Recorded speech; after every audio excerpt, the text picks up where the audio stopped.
मौसम की मध्य प्रदेश में मानसून आने वाला था, लेकिन क्या कारण रहा कि मानसून अटक गया। मध्य प्रदेश में सिस्टम यानी मानसून का जो सिस्टम बना था, लेकिन अब आने वाले हफ्ते में बारिश होने की संभावना है क्योंकि मानसून कहीं भटक गया है। खबर यह है अब कि अब आने वाले एक हफ्ते में मध्य प्रदेश में मानसून का एक सिस्टम बनेगा और उसके बाद बारिश होगी।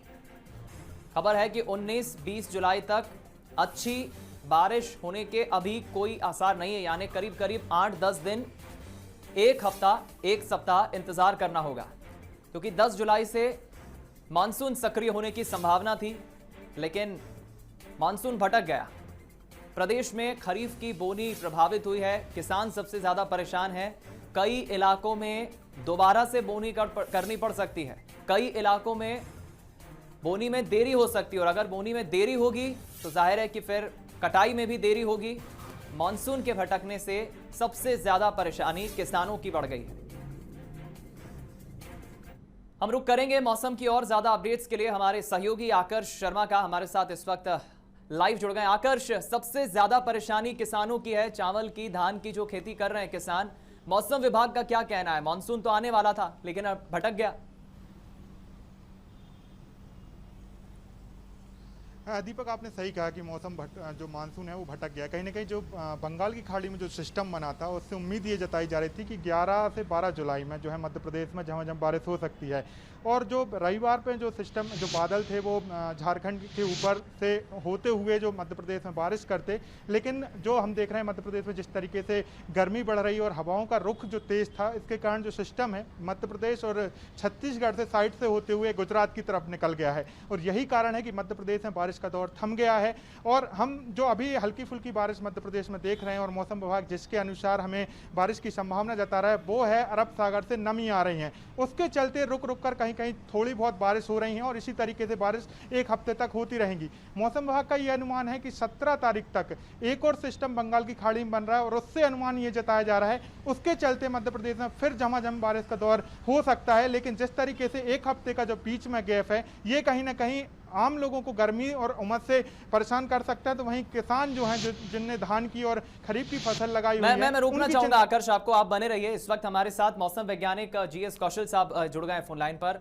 कौशल साहब, आपसे जानना चाहेंगे, खबरें तो यही है कि 10-11 जुलाई तक मानसून का एक सिस्टम बना था, मानसून आने वाला था, बारिश होने वाली थी, लेकिन मानसून भटक गया, क्या कारण है इसके पीछे? देखो भाई, मौसम वैज्ञानिक नहीं हूँ मैं, कृषि वैज्ञानिक हूँ। जी, क्षमा चाहूंगा जी, अपनी बात पूरी रखिए। क्या कारण है कौशल साहब की मानसून भटक गया? मानसून तो भटक गया, हवा के ऊपर जो चलता है जो तूफान उठता है उसके डायरेक्शन, उसके हिसाब से। लेकिन बतौर कृषि वैज्ञानिक होने के नाते कौशल साहब ये भी समझना चाहूंगा कि किसानों की सबसे ज्यादा परेशानी है धान की, जो खेती बाड़ी कर रहे हैं किसान। कई किसानों ने बोनी कर दी है और कई अभी भी इंतजार कर रहे हैं। देखो, सबसे पहली बात तो ये है, बोनी करना ही नहीं चाहिए थी।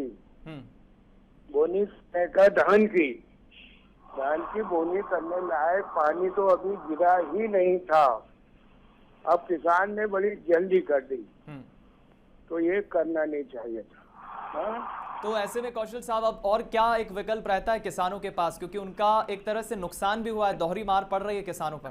देखो, धान वाले के लिए तो अभी मौका है। धान वाला तो अपना जो है वो कर सकता है, क्या कहना चाहिए, रोपा डाल के फिर से अपना वो कर सकता है। और रोपा डालने में एफआर विधि, जो श्री विधि है, उसमें 10-12 दिन का रोपा लग जाता है जी, और बीज भी कम लगता है और पैदावार भी अच्छी होती है। तो उस विधि को अपना के धान की फसल वाला किसान तो अभी भी समुचित बारिश होने पे बच सकता है और उसके लिए अभी टाइम है जी। मतलब धान के लिए अभी देरी नहीं हुई है। पर जिन लोगों ने सोयाबीन बोई है वो बहुत घाटे में है। मेरी जानकारी में 25 से 30% फसलें तो इससे प्रभावित हो चुकी है जी।